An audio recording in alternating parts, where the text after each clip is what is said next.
Hello everyone, welcome back to our YouTube channel crafted class. So हमारे इस YouTube channel crafted class में आपका फिर से स्वागत करता हूँ।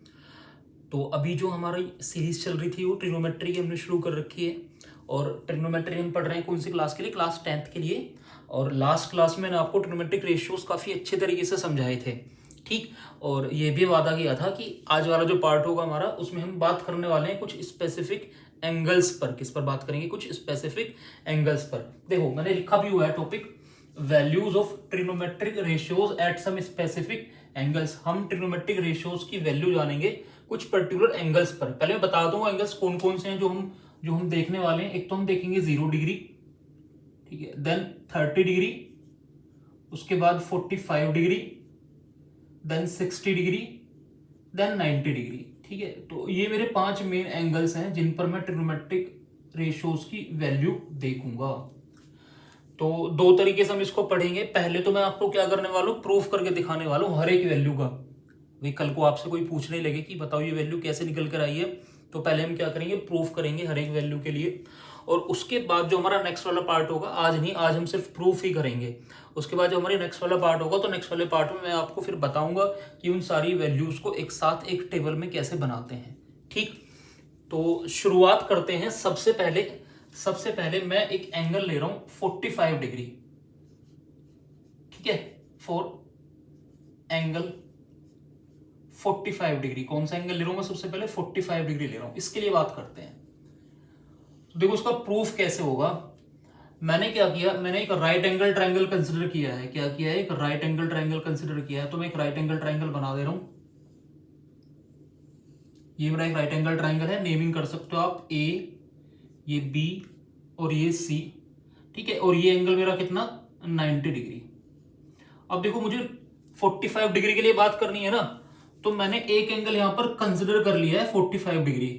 कितना कंसिडर कर लिया है? 45 डिग्री। तो अगर ये राइट एंगल ट्रायंगल है जिसका ये वाला एंगल 90 डिग्री है, ये 45 है, तो आप कहोगे ये भी मेरा कितना बचेगा? ये भी मेरा 45 डिग्री ही बचेगा। कितना बचेगा? 45 डिग्री। भाई एंगल सम प्रॉपर्टी मेरी क्या कहती है ट्रायंगल की, कि ट्रायंगल के सारे एंगल्स का सम कितना होता है? 180 डिग्री होता है। तो उसमें से अगर आप 90 डिग्री यहां मान रहे हो और यहाँ 45 मान रहे हो, तो इधर भी तो कितना बच गया? 45 ही बच गया ना, क्योंकि एंगल ए और एंगल सी का सम कितना होगा? 90 डिग्री होगा। कितना होगा? 90। इसमें से अगर आप एक 45 मान रहे हो तो दूसरा भी अपने आप ही क्या हो जाएगा? 45 हो जाएगा। अब बात करते हैं इसकी साइड्स की। तो मैंने कंसिडर किया, ठीक है, मैंने कंसिडर किया लेट इसकी एक साइड मान ली मैंने, कोई भी। लेट सपोज मैंने ए बी मानी, ए बी मैंने ए मान ली। क्या मान ली? ए, स्मॉल है। तो ये मेरा स्मॉल ए हो गया। क्या हो गया? स्मॉल ए। अब एक बात बताओ, अगर ये स्मॉल ए है तो क्या ये भी स्मॉल ए नहीं होगा? बिल्कुल होगा। कि किसी भी ट्रायंगल में अगर दो एंगल्स मेरे क्या होते हैं? सेम होते हैं, तो उनके अपोजिट साइड भी क्या होती है? सेम होती है। ये आप जानते हो प्रॉपर्टी अच्छे तरीके से, कि किसी भी ट्रायंगल के अंदर अगर मेरी कोई दो एंगल सेम होंगे तो उनकी अपोजिट साइड भी सेम होगी। या दो साइड्स मेरी सेम है, इक्वल है, तो उनके अपोजिट एंगल भी क्या होते हैं? इक्वल होते हैं, ठीक है। दोनों एक दूसरे की वाइस वर्सा प्रॉपर्टी होती है, ठीक। तो अगर ये ए है तो ये भी क्या होगा? ए होगा। भाई बचा क्या? ए सी। ए सी आप कैलकुलेट कर सकते हो पाइथागोरस थ्योरम से। कैसे? पाइथागोरस थ्योरम से। तो यूजिंग पाइथागोरस थ्योरम। तो अगर मैं पाइथागोरस थ्योरम लगाता हूं तो यहां से जो ए सी का स्क्वायर होगा वो आपका A B square plus B C square के इक्वल हो जाएगा, ठीक। तो A C square equals to A B square, आपका स्मॉल ए है तो स्मॉल ए का स्क्वायर, बी सी भी स्मॉल है तो स्मॉल ए का स्क्वायर। तो यहां से ए सी स्क्वायर की वैल्यू आ जाएगी ट्वाइस ऑफ ए स्क्वायर। तो यहां से ए सी की वैल्यू निकालोगे तो आएगी square root of 2a square. A को आप बाहर लेके आ सकते हो, तो √2 इंटू ए। ये ए सी है, लिख दिया मैंने √2 और ये ए। और इस पर मैंने सर्कल कर दिया है क्योंकि वैल्यू मैंने ड्राइव करी है किससे? पाइथागोरस थ्योरम से। ये मैंने लेट कर रखी थी। तो देखो अब आपके पास में एक राइट एंगल ट्रायंगल है, ठीक है, जिसमें आपको 45 डिग्री एंगल भी नजर आ रहा है, जिसमें आपको उसकी सारी की सारी साइड्स भी नजर आ रही है। तो अब आप क्या कर सकते हो? अब आप एंगल 45 के लिए, किसके लिए? एंगल 45 के लिए अपने ट्रिग्नोमेट्रिक रेशियोज पता कर सकते हो। अब वो आपकी चॉइस है, आप ये वाला 45 डिग्री देख रहे हो या ये वाला 45 डिग्री देख रहे हो, वैल्यू सेम आएगी क्योंकि दोनों एंगल के आपके सेम है। तो शुरुआत करते हैं किससे, साइन 45 डिग्री से। किससे शुरुआत करते हैं, साइन 45 डिग्री से। तो मान लो कि आप इस वाले एंगल की हेल्प से सोल्व कर रहे हो, ये वाला जो एंगल है मेरा, एंगल सी। तो अगर इस वाले एंगल के ले रहे हो तो ध्यान से देखना कि इसके सामने वाली साइड हमेशा क्या रहेगी, परपेंडिकुलर रहेगी। 90 के सामने हाइपोट फिक्स रहती है और बची तीसरी साइड क्या, बेस। तो मतलब परपेंडिकुलर ए है, हाइपोट √2 ए है और बेस कितना है, ये भी ए। तो साइन का जो रेशियो होता है वो होता है परपेंडिकुलर अपॉन में हाइपोट। ठीक है, परपेंडिकुलर अपॉन में हाइपोटेनस। तो परपेंडिकुलर ए है और हाइपोट कितना है, √2 ए। तो यार ए से ए तो मेरा कैंसिल हो गया ना, तो कितना बच गया, 1/√2। तो यही वैल्यू होती है किसकी, साइन 45 डिग्री की। कितनी, 1/√2। नेक्स्ट कोस 45 डिग्री। कोस 45 डिग्री, तो कोस का रेशियो होता है बेस अपॉन हाइपोट। तो इस 45 के लिए बेस मेरा कौन है, ये BC यानी कि A, और हाइपोट मेरा ये √2 ए। तो हो जाएगा A अपॉन में √2 ए। तो यहां पर भी A से A कैंसिल हुआ, तो कोस 45 की वैल्यू भी कितनी आ गई, 1/√2 आ गई। ठीक है, कोस 45 की वैल्यू भी कितनी आ गई, 1/√2। फिर नेक्स्ट वैल्यू आती है मेरी tan 45। tan 45, तो tan 45 कितना होता है, tan कैसा, क्या रेशियो क्या होता है tan का, tan का रेशियो होता है परपेंडिकुलर अपॉन में बेस। तो परपेंडिकुलर ये है AB, जिसकी वैल्यू कितनी है A, और बेस आपका क्या है BC, इसकी वैल्यू भी A है। तो परपेंडिकुलर भी A है और बेस भी कितना है, A है। तो A से A कैंसिल हो गया वन टाइम, तो tan 45 की वैल्यू कितनी आ गई, 1 आ गई। तो उम्मीद करता हूं ये तीन वैल्यूज आपको अच्छी तरीके से समझ में आ गई होंगी। साइन 45 1/√2, कोस 45 1/√2, tan 45 1। अब बाकी बची जो तीन रेशियोज है ना, वो या तो आप ट्रायंगल की हेल्प से निकाल लो, वरना मैं टाइम वेस्ट क्यों करूंगा, क्योंकि मुझे पता है कि साइन का रेसिप्रोकल कोसाइक होता है, कोस का रेसिप्रोकल साइक होता है और tan का रेसिप्रोकल कोट होता है। तो आप डायरेक्टली वैल्यू लिख सकते हो, कोट 45, तो कोट मेरा tan का रेसिप्रोकल होता है, तो tan की वैल्यू कितनी थी 45 पर 1, और 1 का रेसिप्रोकल तो 1 ही रहेगा। देन sec 45 डिग्री, तो sec जो रेशियो होता है वो किसका रेसिप्रोकल होता है, वो कोस का रेसिप्रोकल होता है। तो अगर इसकी वैल्यू 1/√2 है तो इसकी √2 अपॉन में 1 यानी कि √2 रह जाएगी। अपॉन में 1 लिखो चाहे मत लिखो। ऐसे ही कोसेक 45 डिग्री, कोसेक 45 डिग्री कितना हो जाएगा, कोसेक 45 डिग्री कोसेक होगा आपका साइन का रेसिप्रोकल। तो इसकी वैल्यू 1/√2 है, तो 1/√2 का रेसिप्रोकल कितना हो जाएगा, √2 हो जाएगा। बस देखो, ये छह ट्रिग्नोमेट्रिक रेशियोज तो पढ़े हैं मैंने, तो इन सब की मैं वैल्यू निकाल चुका हूं कहां पर, 45 डिग्री पर। और ये रहा उसका प्रूफ कि कैसे निकालते हैं, कि एक राइट एंगल ट्रायंगल कंसिडर करते हैं, उसमें एक एंगल 45 मानते हैं, तो एंगल सम प्रॉपर्टी से ये भी 45 ही बचता है। किसी एक साइड को हमने लेट किया था, अब क्योंकि ये 45 था तो उसके सामने जो साइड है वही इस वाले 45 के सामने होगी। पाइथागोरस थ्योरम से हमने क्या निकाल लिया, हाइपोट निकाल लिया है। ठीक, उसके बाद हमने रेशियोज निकाल दिए सारे एंगल्स पर, इन पर 45 डिग्री पर। ठीक है, तो ये था मेरा किसके लिए, 45 डिग्री के लिए। चलो नेक्स्ट चलते हैं, नेक्स्ट लेते हैं इस बार 30 और 60। 30 और 60 का प्रूफ एक साथ हो जाएगा, ठीक है ना, 30 60 का प्रूफ एक साथ हो जाएगा। तो नेक्स्ट जो एंगल्स पर हम बात करेंगे, किस पर करेंगे, 30 डिग्री और 60 डिग्री पर। देखो इसके लिए क्या करेंगे, इसके लिए आप एक इक्विलेटरल ट्रायंगल कंसीडर करोगे। Consider an equilateral triangle, consider an equilateral triangle ABC with side equals to A unit. ठीक है, हमने क्या किया, एक इक्विलेटरल ट्रायंगल कंसीडर किया है, क्या किया, एक इक्विलेटरल ट्रायंगल। तो ये मैं एक इक्विलेटरल ट्रायंगल बना दे रहा हूं, ये बना दिया मैंने। ठीक है, और साथ में हमने इसकी साइड क्या मान रखी है, A यूनिट मान रखी है। कितनी मान रखी है, A, यानी कि ये भी A होगा, ये भी A होगा और ये भी क्या होगा, A होगा। ठीक है, क्योंकि इक्विलेटरल ट्रायंगल है तो तीनों साइड क्या होंगी, आपकी सेम रहेंगी। चलो अब कुछ प्रॉपर्टीज में आपसे एक्सपेक्ट कर रहा हूं कि आप ट्रायंगल की जानते हो, जैसे कि अगर कोई भी एक इक्विलेटरल ट्रायंगल है, मैं उसकी किसी एक वर्टेक्स से सामने वाली साइड पर क्या डालता हूं, अल्टीट्यूड डालता हूं। क्या डालता हूं, अल्टीट्यूड, यानी कि इस पर जाकर टकराए वो कितने डिग्री पर, 90 डिग्री पर। तो ये सिर्फ अल्टीट्यूड नहीं होगा, ये सिर्फ अल्टीट्यूड नहीं होगा, ये इसका एंगल बाइसेक्टर भी होगा और ये इसका मीडियन भी होगा। ये इसका क्या होगा? मीडियन भी होगा। ठीक है, इक्विलेटरल ट्रायंगल में आप जानते हो altitude plus angle bisector plus आपका मीडियन तीनों एक ही होते हैं। मतलब एंगल बाइसेक्टर है तो मतलब इस एंगल को दो इक्वल हिस्सों में काट रहा होगा, मीडियन है तो सामने वाली साइड को भी दो बराबर पार्ट्स में डिवाइड कर रहा होगा, और अल्टीट्यूड है तो सामने वाली साइड पर जाकर जहां भी टकराएगा वो कितने डिग्री पर टकराएगा? 90 डिग्री पर टकराएगा। ठीक है, तो ये एंगल आपको पता है कितना? 90 डिग्री। ठीक, अच्छा दूसरी बात, इक्विलेटरल ट्रायंगल के सारे एंगल 60 डिग्री के होते हैं, वही ये भी 60 डिग्री, ये भी आपका 60 डिग्री, और यहां देखो 60 था लेकिन उसने दो इक्वल पार्ट्स में डिवाइड कर दिया, क्योंकि ये जो आपका मीडियन डाला हुआ है ये साथ में क्या आपका एंगल बाइसेक्टर भी है, तो ये 30 डिग्री में डिवाइड हो गए। कितने कितने डिग्री में डिवाइड हो गए? 30 डिग्री में डिवाइड हो गए।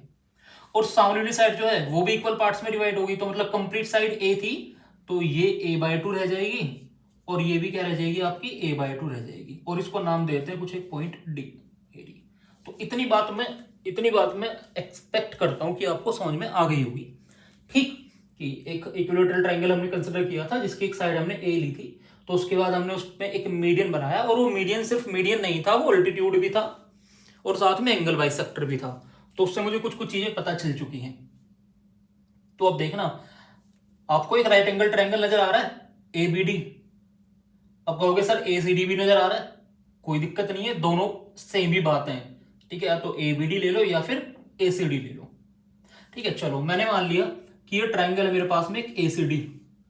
कौन सा ट्रायंगल है? ACD, ACD। ये मेरा 90 डिग्री है। कितना है? 90 डिग्री इस ट्रायंगल में देखो। ये इधर कितना है? 60 डिग्री, 60 डिग्री, और ये इधर कितना है ऊपर? 30 डिग्री। ये कितना है? 30 डिग्री। साथ में ये देखो बेस CD कितना है? a/2, a/2। ये AC कितना है? AC मेरा A है। अब कहोगे AD नहीं है, तो AD आप निकाल सकते हो पाइथागोरस थ्योरम से। AD हम निकाल सकते हैं किससे? पाइथागोरस थ्योरम से। तो in triangle ACD using Pythagoras theorem, in triangle ACD using Pythagoras theorem. तो हाइपोट जो है, हाइपोट वो AC है, तो AC का स्क्वायर जो होगा वो बाकी बची साइड्स यानी कि AD और CD के स्क्वायर के सम के बराबर होगा। तो AC की वैल्यू A है तो ये A² हो गया, AD ही तो मुझे पता करना है, तो AD का स्क्वायर प्लस CD की वैल्यू a/2 है तो a/2 का स्क्वायर हो जाएगा a²/4। अभी a²/4 को इधर लेकर आओगे तो a² माइनस का a²/4 equals to AD²। LCM 4 आएगा तो 4a² माइनस a², ये बचेगा 3a²। कितना बचेगा? 3a² अपॉन में 4 इक्वल्स टू AD²। ठीक, तो यहां से AD की वैल्यू कितनी आ जाएगी? AD की वैल्यू आ जाएगी यहां पर स्क्वायर रूट ऑफ 3a²/4। भाई वहां से स्क्वायर हटाया तो इधर रूट आ गया। अब देखो रूट से आप क्या क्या फाइंड आउट कर सकते हो? एक तो a² से a बाहर आ जाएगा, 4 से 2 बाहर आ जाएगा, लेकिन √3 एज इट इज रहेगा, तो √3a/2 ये आ गई मेरी किसकी वैल्यू? AD की। सिंपल था एकदम, सिर्फ मैंने पाइथागोरस थ्योरम यूज की है और उसकी हेल्प से AD आ चुका है √3a/2। कितना आ गया? √3a/2, √3a/2, और इस पर मैंने सर्कल कर दिया, ये वैल्यू मैंने क्या करी है? ड्राइव करी है। क्लियर है इतनी बातें? देखो अगर इतनी बात आपको क्लियर है, सिंपल सी थी, तो अब आगे फंडा क्लियर है एकदम। क्यों क्लियर है? क्योंकि 30 डिग्री भी है आपके पास एक राइट एंगल ट्रायंगल के अंदर, 60 डिग्री भी है एक राइट एंगल ट्रायंगल के अंदर, और उसकी तीनों साइड्स भी पता है आपको। अब आप इजिली 30 डिग्री के लिए भी और 60 डिग्री के लिए भी रेशियो पता कर सकते हो। ठीक है, तो मैं सारी चीजें यहां पर रफ कर रहा हूं, सिर्फ इस ट्रायंगल को छोड़ दे रहा हूं। यही ट्रायंगल तो काम का है, यही तो निकाला है जो हमने निकाला है, सब कुछ कंसिडर करके इक्विलेटरल ट्रायंगल वगैरह, इसी में तो सब कुछ है, 30 डिग्री 60 डिग्री। चलो तो रेशियोज लिखेंगे उस ट्रायंगल की हेल्प से, और बाकी चीजें मैं बोर्ड से डिलीट कर दे रहा हूं। ठीक है, आप चाहो तो वीडियो पॉज करके नोट कर सकते हो तब तक। ठीक है, चलो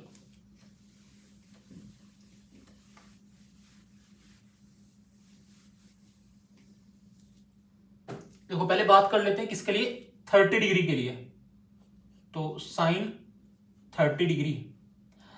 जब 30 डिग्री की बात होगी, 30 डिग्री की, तो ध्यान से देखना इस एंगल के लिए जो परपेंडिकुलर होगा, परपेंडिकुलर वो मेरा कौन होगा, CD होगा।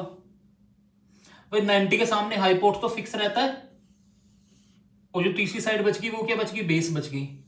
ठीक है, कब, जब आप 30 डिग्री को देख रहे हो, तो जिस भी एंगल के बारे में हम बात करेंगे उसी एंगल के सामने वाली साइड आपकी परपेंडिकुलर हो जाती है। 90 के सामने हमेशा हाइपोट फिक्स रहता है और तीसरी बची साइड बेस। तो अब देखो साइन का रेशियो होता है परपेंडिकुलर अपॉन में हाइपोट, यानी कि a/2 अपॉन में a/2 divided by a। Clear है? तो देखो a से a आपका कैंसिल हो गया वन टाइम, तो साइन 30 की वैल्यू कितनी बच गई, 1/2। उसके बाद कोस 30, कोस 30, भाई कोस का रेशियो क्या होता है, कोस का रेशियो होता है बेस अपॉन हाइपोट, तो बेस आपका √3a/2, √3a/2, और अपॉन में हाइपोट कितना है, a। तो देखो यहां पर भी a से a कैंसिल हो गया, सिर्फ क्या बच गया, √3/2, तो कोस 30 की वैल्यू √3/2। नेक्स्ट tan 30, tan का रेशियो क्या होता है, परपेंडिकुलर अपॉन में बेस, tan का रेशियो क्या होता है, परपेंडिकुलर अपॉन में बेस, तो परपेंडिकुलर a/2 और बेस कितना है, √3a/2, √3a/2। तो देखो 2 से 2 आपका कैंसिल हो जाएगा, a से a मेरा कैंसिल हो जाएगा, तो ऊपर 1 बचेगा और डिनोमिनेटर में √3 बचेगा, तो tan 30 की वैल्यू 1/√3। क्लियर है? और ये 3 वैल्यूज आ गई, तो बाकी 3 तो आप निकाल सकते हो रेसिप्रोकल करके, आसान है एकदम सिंपल। इस 30 के लिए देख रहे हैं फिलहाल बस।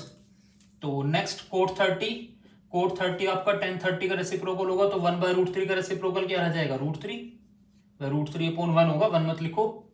देन sec 30, तो ये रेसिप्रोकल होगा cos 30 का, तो √3/2 का रेसिप्रोकल 2/√3।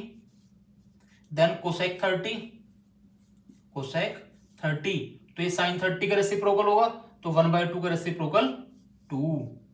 आ गई वैल्यूज। तो ये सारे के सारे ट्रिग्नोमेट्रिक रेशियोज के लिए वैल्यू आ चुकी है, कितने एंगल पर, 30 डिग्री पर। कितने पर, 30 डिग्री पर। सिंपल है भाई, ट्राइंगल है आपके सामने, अब तो सारे के सारे रेशियोज हम निकाल सकते हैं, क्वेश्चंस करे थे हमने ऐसे लास्ट क्लास में। 30 के लिए काम हो गया, नोट कर लिया होगा आपने, पॉज करके वीडियो को नोट कर लेना। अब बात करते हैं किस पे, 60 पर। तो ये वैल्यूज मैं रफ कर दे रहा हूं, अब 60 की भी निकाल लेते हैं।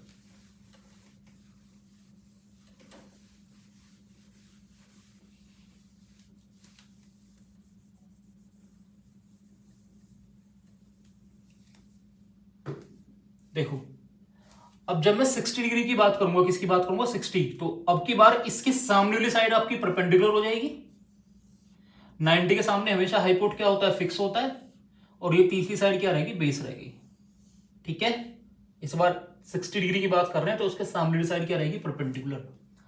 तो सबसे पहले साइन 60, साइन का रेशियो वही परपेंडिकुलर अपॉन में हाइपोट, तो परपेंडिकुलर है आपका √3a/2 और हाइपोट कितना है, a, तो a से a कैंसिल हो गया मेरा, सिर्फ √3/2 बचेगा। कितना बचेगा, √3/2, तो साइन 60 की वैल्यू √3/2।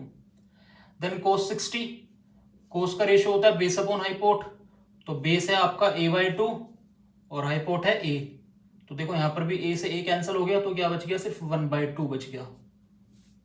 देन tan 60, tan क्या होता है आपका परपेंडिकुलर अपॉन में बेस, तो परपेंडिकुलर है √3a डिवाइडेड बाई 2 और बेस है a/2, तो देखो 2 से 2 कैंसिल हो गया, a से a कैंसिल हो गया, सिर्फ √3 बचेगा। क्या बचेगा, सिर्फ √3। आ गई 3 वैल्यू आ गई, तो 3 तो अगली आप निकाल ही सकते हो, कैसे, रेसिप्रोकल करके। तो कोट 60 होगा tan 60 का रेसिप्रोकल, यानी कि √3 का रेसिप्रोकल 1/√3।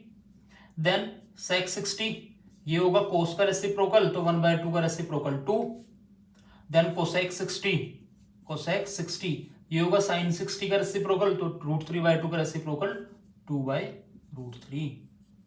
सिंपल था ना भाई, एक बार मुझे अपना ट्रायंगल पता चल जाओ, उसका एंगल पता चल जाओ, ठीक है ना, और फिर बाकी सारी साइड्स पता हो, तो आप इजीली क्या कर सकते हो, उनमें जो भी एंगल्स प्रेजेंट होंगे उन एंगल्स के लिए हमारे ट्रिग्नोमेट्रिक रेशियोज को डिफाइन कर सकते हो। और जैसे कि मैंने आपको बताया था कि ये कुछ मेरे स्पेसिफिक एंगल्स हैं, 0 degree, 30 degree, 45 degree, 60 degree, 90 degree. ठीक है, यही हमारे सिलेबस में मेन एंगल्स हैं जिनके बारे में मुझे पढ़ना है, और क्वेश्चंस भी आपको इन्हीं पर घूमते हुए नजर आएंगे, इनसे बाहर आपको क्वेश्चन नहीं मिलेंगे। ठीक है ना, चलो तो पॉज करके इसको नोट कर लेना। फिर नेक्स्ट बढ़ते हैं अगले एंगल पर। दो और रह गए हैं, 0 और 90। तो पहले 0 देखेंगे फिर 90 देखेंगे। तो मैं इसको रफ कर दे रहा हूं।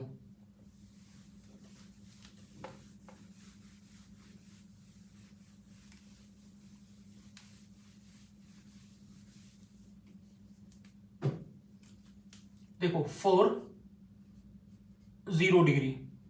देखो अब जब 0 डिग्री के लिए हम पढ़ेंगे ना और 90 डिग्री के लिए, तो कुछ एजम्पशंस आपको मानने पड़ेंगे यहां पर। ठीक है, मैंने क्या कहा, कुछ एजम्पशंस मानने पड़ेंगे। कैसे, समझो। मैं आपसे बोल रहा हूं कि एक राइट एंगल ट्राइंगल है मेरे पास। क्या है? एक राइट एंगल ट्राइंगल, ये रहा।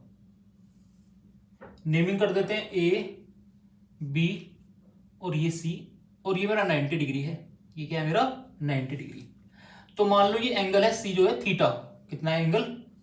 थीटा। अब मुझे क्या करना है, इस थीटा को ना 0 बनाना है। इस थीटा को क्या करना है? 0 बनाना है, 0। क्योंकि आपको 0 डिग्री के लिए वैल्यू निकालनी है ना। अब वैसे तो आप 0 बना नहीं सकते हो, तो मुझे कुछ एजम्पशंस लेके चलने पड़ेंगे। मैं क्या करूंगा, मैं देखो ध्यान से देखना, मैं ना इस एसी साइड को ना, एसी साइड को मैं इसको डाउनवर्ड लेके जाऊंगा। कैसे लेके जाऊंगा? डाउनवर्ड। क्योंकि मैं इसको जितना नीचे लेके जाऊंगा उतना ही मेरा एंगल क्या होता चला जाएगा? छोटा होता चला जाएगा। ठीक है, देखो थोड़ा सा विजुलाइज करो। मैंने क्या किया भाई, ये मेरा ओरिजिनल ट्रायंगल था। ठीक है, ये क्या था? मेरा ओरिजिनल ट्रायंगल था। ठीक, मैंने क्या किया, मैंने इस वाली साइड को थोड़ा सा नीचे शिफ्ट कर दिया। लेट सपोज मैं यहां तक ले आया, इस पॉइंट तक। ठीक, तो ए मेरा अब यहां आ चुका है, ये बी और ये सी। क्लियर? तो ये ट्रायंगल आपका बन चुका है, और यहां वाला जो एंगल होगा ये कितना है? 30 डिग्री। तो जरा ऑब्जर्व करने की कोशिश करना कि जब ये एसी साइड यहां थी तो तब मेरा थीटा कुछ था। तो जब मैंने इसको थोड़ा सा नीचे डाउनवर्ड शिफ्ट कर दिया है, मैंने इसको थोड़ा सा क्या कर दिया, नीचे डाउनवर्ड शिफ्ट कर दिया, तो एंगल आपका कम हो गया ना भाई। पहले ओरिजिनल एंगल तो आपका पूरा इतना था ये। ठीक, जो आपने इसको डाउनवर्ड शिफ्ट कर दिया तो कम हो गया।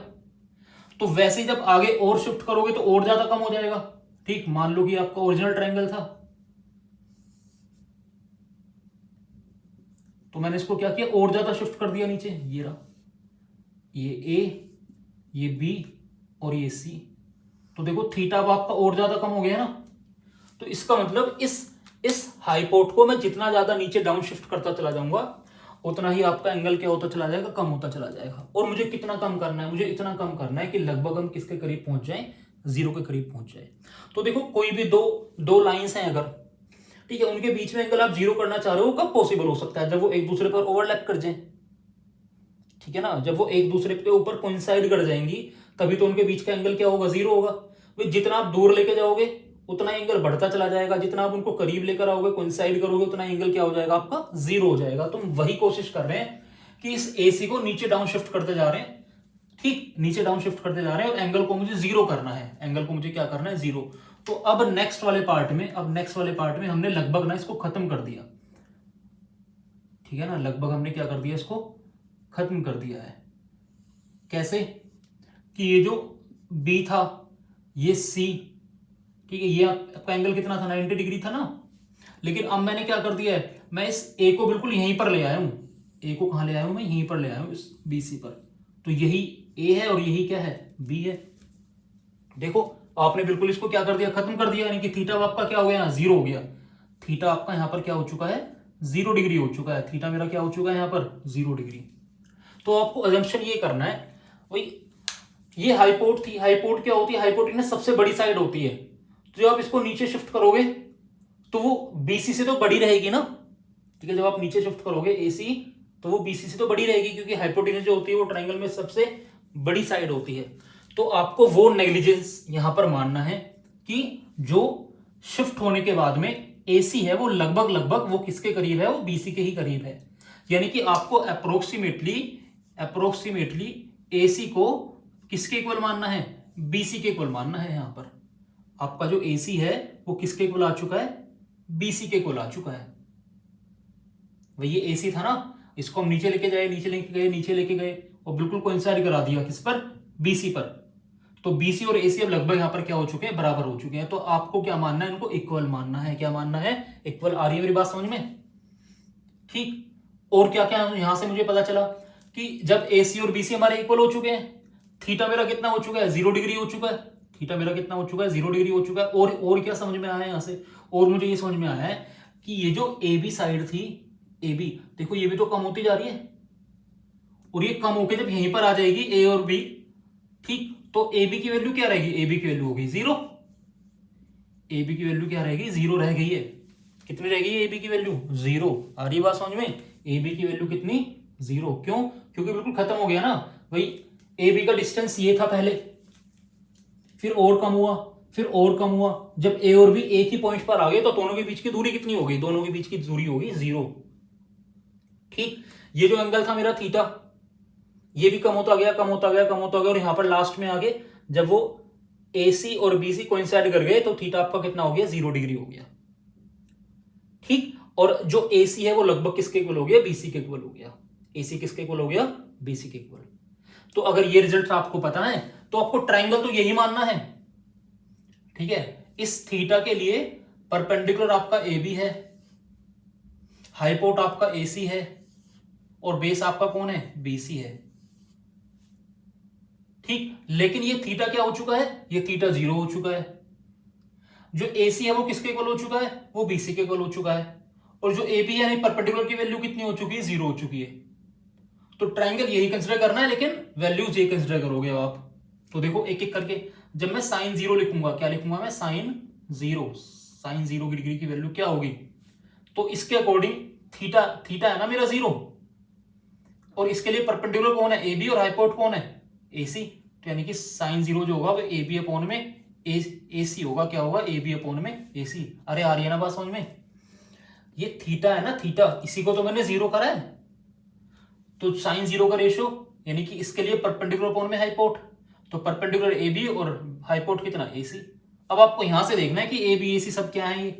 तो AB की वैल्यू है मेरी कितनी, 0, और अपॉन में AC, तो 0 बाई समथिंग क्या होगा, 0 होगा। यानी कि साइन 0 की जो वैल्यू आएगी वो कितनी आएगी, 0 आएगी।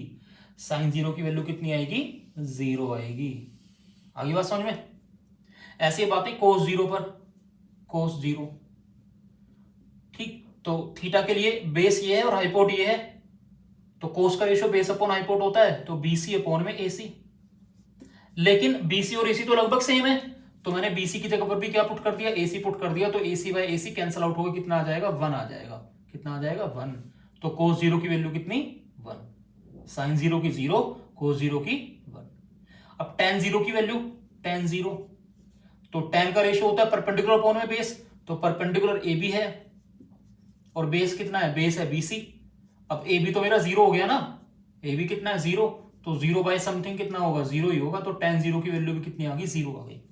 तो ये तीन वैल्यूज उम्मीद करता हूं आपको क्लियर होगी होंगी कि साइन 0 जो है वो 0 है, कोस 0 मेरा कितना है, 1 है, और tan 0 कितना है, 0 है। अब बाकी तीन वैल्यूज आप रेसिप्रोकल करके निकाल सकते हो। कैसे, जब मैं कोट 0 लिखूंगा, क्या लिखूंगा, कोट 0, देखना ध्यान से, तो 0 का रेसिप्रोकल क्या होगा, 1/0, और अपॉन में 0 आ जाएगा, तो मतलब नॉट डिफाइन। ठीक है, आप जानते हो ना कि अगर डिनोमिनेटर में 0 आ जाए तो उस वैल्यू को हम डिफाइन नहीं कर सकते। तो 0 का रेसिप्रोकल नॉट डिफाइन, क्योंकि 0 है ये, और इसके अपॉन में क्या है, 1, तो इसका जो रेसिप्रोकल होगा वो 1/0 हो जाएगा, और 1/0 मतलब नॉट डिफाइन। 1/0 मतलब नॉट डिफाइन। तो वैसे ही नेक्स्ट sec 0, तो cos 0 की वैल्यू कितनी थी, 1, तो 1 का रेसिप्रोकल तो 1 ही रहेगा, तो sec 0 की वैल्यू 1। फिर cosec 0, cosec 0, तो cosec रेसिप्रोकल होता है साइन का, साइन 0 की वैल्यू 0 आई थी, तो 0 का रेसिप्रोकल फिर से कितना, नॉट डिफाइन।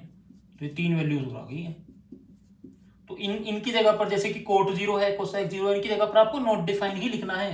जहां भी वैल्यू हमें यूज करनी होगी इनकी, उनकी जगह पर हम नॉट डिफाइन ही लिखेंगे, क्योंकि इन डिग्रीज पर, 0 डिग्रीज पर इनकी वैल्यू क्या होती है, अनडिफाइन होती है। ठीक। तो उम्मीद करता हूं कि अब आपको समझ में आ गया होगा कि 0 डिग्री पर हमने वैल्यूज कैसे कैसे कैलकुलेट करी है। तो वैसे ही कुछ अजम्पशंस मान के हमें किस पर कैलकुलेट करनी है, 90 डिग्री पर कैलकुलेट करनी है। किस पर करनी है, 90 डिग्री पर। तो अगर आपको नहीं क्लियर हुआ है पहली बार है तो प्लीज वीडियो में पीछे जाना और फिर से उसको प्ले करना, फिर पीछे जाना फिर से उसको प्ले करना, ठीक है। तो आपको थोड़ा सा ये पिक्चर क्लियर हो जाएगी कि हम एक्चुअल में करना क्या चाह रहे हैं। और मैंने पहले ही बताया था कि 0 डिग्री और 90 डिग्री के लिए हमें कुछ अजम्पशंस मानने हैं, जैसे कि यहां पर माना था हमने।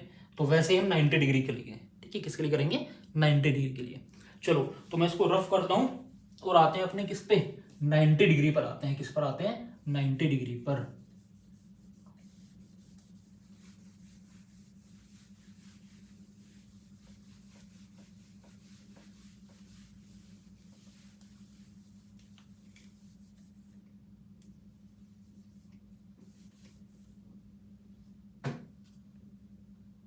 फॉर 90 डिग्री, देखो वहां पर भी आपको ऐसा ही कुछ करना है जैसे हमने 0 डिग्री पर किया था, कि हमने इस थीटा को 0 बनाया था। इस थीटा को क्या बनाया था, 0 बनाया था। इस बार आपको इसको क्या कराना है, 90 डिग्री बनाना है, 90 डिग्री बनाना है। कितना बनाना है, 90 डिग्री। अब फिर से वही सेम कहानी है कि अगर ये कोई किसी एंगल की 2 आर्म्स है मेरी, तो इस वाली आर्म को मैं जितना नीचे लेके जाऊंगा उतना एंगल कम होता चला जाएगा, लेकिन जितना मैं इसको ऊपर लेके जाऊंगा, ठीक है, जितने इनके बीच में क्या होगी, दूरी होगी, उतना ही एंगल क्या होगा, बढ़ता हुआ चला जाएगा। तो वही काम करना है इस बार मुझे। इस AC को क्या करना है, शिफ्ट करना है ऐसे, यानी कि C को आप जितना इधर लेकर जाओगे, C को जितना इधर लेकर जाओगे वैसे वैसे आपका एंगल क्या होता है, बढ़ता चला जाएगा। आ रही है बात समझ में। इस AC साइड में इस C को मुझे इधर शिफ्ट करना है, या फिर आप ऐसे बोल सकते हो कि इस AC को ऐसे ट्विस्ट करना है। जितना ज्यादा मैं ऐसे ट्विस्ट करूंगा वैसे वैसे एंगल बढ़ता चला जाएगा। और जब जब ये आपका AC BC पर आ जाएगा तो आपका थीटा कितना हो जाएगा, 90 डिग्री हो जाएगा। क्योंकि AB पर एंगल कितना है, 90 डिग्री है BC के साथ। तो अगर AC भी इसी पर आ गया, अगर AC भी हमारा इसी पर आ गया AB पर, तो फिर AC का एंगल भी BC के साथ कितना हो जाएगा, 90। तो वही हम कोशिश करेंगे कि मान लो ये आपका ओरिजिनल ट्रायंगल है, ठीक है, ये क्या है, मेरा ओरिजिनल ट्रायंगल है AB, और ये C मैं थोड़ा सा इधर शिफ्ट करके यहां ले आया हूं। ये C में शिफ्ट करके कहां लेके आया हूं, थोड़ा सा B की तरफ लेके आया हूं। देखो तो पहले जो एंगल था मेरा थीटा, अब जो एंगल है थीटा, उनमें डिफरेंस है ना, बढ़ गया ये एंगल, ठीक है। पहले वो यहां थी साइड, अब ये यहां हो गई, तो एंगल क्या हो गया, इंक्रीज हो गया, ठीक है ना। पहले साइड ये यहां थी ओरिजिनली, फिर मैंने इसको उधर शिफ्ट कर दिया तो एंगल क्या हो गया, इंक्रीज हो गया। अब और ज्यादा शिफ्ट करूंगा तो बिल्कुल मैं यहीं पर ले जाऊंगा इसको। जब और ज्यादा शिफ्ट करेंगे तो बिल्कुल मैं कहां पर ले आया हूं उसको, यहीं ले आया हूं। जो आपका B पॉइंट था वहीं कौन आ गया, आपका C आ गया, और ये आपका था ओरिजिनल ट्रायंगल, ये रहा देखो। तो यही मेरा क्या हो गया, 90 डिग्री हो गया। अब आ रही बात समझ में। एक स्टेप मैंने बचा दिया है आपका, जैसे 0 डिग्री में 4 ट्रायंगल बनाए थे, मैंने 3 में खत्म कर दिया है। तो मतलब वही है, क्योंकि पिक्चर आपको क्लियर है कि कर क्या रहे हैं, इसको ऐसे शिफ्ट कर रहे हैं इधर की तरफ को। तो अब यहां से क्या रिजल्ट निकला, यहां से रिजल्ट निकला जो आपका थीटा था वो अब कितना हो गया, 90 डिग्री हो गया है।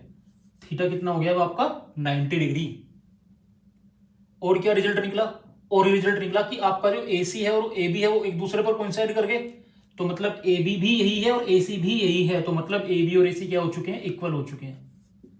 और क्या पता चला, देखो कौन सी साइड कम हो रही थी, BC कम हो रही थी ना, ठीक है। यहां पर और कम हुई और यहां पर बिल्कुल ही खत्म हो गई। तो B और C के बीच की दूरी कितनी रह गई है, 0 रह गई है। तो BC कितना हो गया आपका, 0 हो गया। तो ये तीन रिजल्ट्स हमने यहां से निकाले हैं अपने इस अजम्पशन से। क्लियर है। तो अब ये क्लियर है, तो अब आप वैल्यू निकाल सकते हो इजिली। देखो जब मैं साइन 90 निकालूंगा, कितना निकालूंगा, साइन 90। तो थीटा तो यही है ना, इसी को तो 90 बनाया था। तो परपेंडिकुलर अपॉन में हाइपोट, तो परपेंडिकुलर AB और हाइपोट कौन, AC। लेकिन यहां से रिजल्ट्स देखो क्या है, AB और AC दोनों क्या है, बराबर हैं। तो मैंने AB की जगह पर भी AC लिखा, तो AC अपॉन में AC, ये दोनों कैंसिल हो गए 1 टाइम। तो साइन 90 की वैल्यू कितनी आ गई, 1। देन कोस 90, तो कोस का रेशियो होता है बेस अपॉन हाइपोट, तो बेस आपका BC और हाइपोट AC, तो BC divided by AC।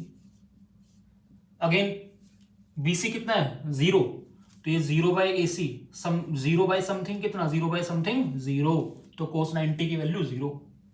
Then tan 90, तो tan का रेशियो होता है परपेंडिकुलर अपॉन में बेस, यानी कि AB by BC, AB by BC। तो ए बी तो मेरा एज इट इज रहेगा, लेकिन बी सी मैं जानता हूं कितना है, 0 है। बी सी कितना, 0, और समथिंग अपॉन में 0 कितना, नॉट डिफाइन। आ गई ना फिर वही बात, नॉट डिफाइन। क्लियर है, आ रही बात समझ में? चलो अब ये तीन रेशियोज आपने निकाल लिए 90 के लिए, तो बाकी तो आप निकाल ही सकते हो रेसिप्रोकल करके। कोट 90 क्या होगा, tan 90 का रेसिप्रोकल, यानी कि ए बी अपॉन 0 था तो उसका रेसिप्रोकल 0 अपॉन ए बी हो जाएगा, और 0 अपॉन समथिंग मतलब 0। देन sec 90 ये होगा cos 90 का रेसिप्रोकल, तो cos 90 आपका 0 है, तो 0 का रेसिप्रोकल नॉट डिफाइन। 0 का रेसिप्रोकल कितना, नॉट डिफाइन। देन कोसेक 90, तो कोसेक 90 होगा आपका sin 90 का रेसिप्रोकल, तो 1 का रेसिप्रोकल कितना होगा, 1 ही होगा भाई। तो आगे आपके सारे के सारे 6 के 6 ट्रिग्नोमेट्रिक रेशियोज किसके लिए, 90 डिग्री के लिए। ठीक, तो उम्मीद करता हूं कि आपको ये चीजें क्लियर हो गई होंगी। आपके सामने मैंने प्रूफ रखे हैं किस किस के, 30 degree, 60 degree, 45 degree, then 0 degree, then 90 degree. तो ये 5 ही स्पेसिफिक एंगल्स हैं जिनके लिए आपको सारे के सारे ट्रिग्नोमेट्रिक रेशियोज की वैल्यू पता करनी थी। तो अभी मैंने क्या किया, मैंने सबका प्रूफ दिखा दिया आपको। ठीक है, कल को कोई आपसे अगर प्रूफ पूछने लगे तो आप उसका प्रूफ बता सकते हो इजीली। क्लियर है? चलो अब जो हमारी नेक्स्ट क्लास होगी ना, नेक्स्ट क्लास में हम क्या करेंगे, नेक्स्ट क्लास में सारी की सारी वैल्यूज की मैं टेबल बनाऊंगा। नेक्स्ट क्लास में सारी वैल्यूज की क्या करूंगा, मैं टेबल बनाऊंगा। तो एक टेबल के फॉर्म में सारी वैल्यूज एक साथ लिख कर दिखाऊंगा, और वो साथ में आपको ये भी बताऊंगा कि वो टेबल मैंने बनाई कैसे है, जिससे कि आपको वैल्यूज याद रहे। ठीक है, क्योंकि मेन जो मैटर है वो वैल्यू याद करने का है। जब तक वैल्यू याद नहीं होंगी तब तक कोई फायदा नहीं है। अब ऐसा नहीं, मैं टेबल बनाना सिखा दूंगा कि 2 मिनट के अंदर आप टेबल बना सकते हो, 1 ही मिनट लगेगी बल्कि। लेकिन अब बार बार टेबल थोड़ा बनाओगे एग्जाम में, कोई टीचर आपसे पूछने लगा कि बेटे बेटा खड़े हो, साइन 60 डिग्री की वैल्यू बताओ, तो अब आप उसके सामने पहले टेबल बनाओगे, फिर साइन 60 देख बताओगे क्या, नहीं ना। तो आपको वैल्यूज ये याद करनी पड़ेंगी बेटा। ठीक, तो मेरी रिक्वेस्ट आपसे यही है कि आप प्लीज इन वैल्यूज को याद करो।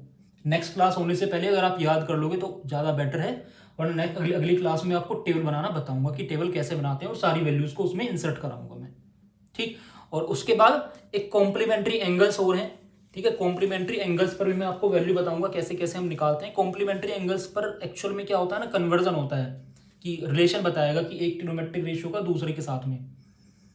जैसे कि रेसिप्रोकल का हमने देखा था ना कि साइन का रेसिप्रोकल कोसेक होता है, कोस का रेसिप्रोकल सेक होता है। ऐसी कॉम्प्लीमेंट्री में भी कुछ रिलेशनशिप्स होते हैं अपने ट्रिग्नोमेट्रिक फंक्शंस के बीच में। वो 2 चीजें हम नेक्स्ट क्लास में करने वाले हैं।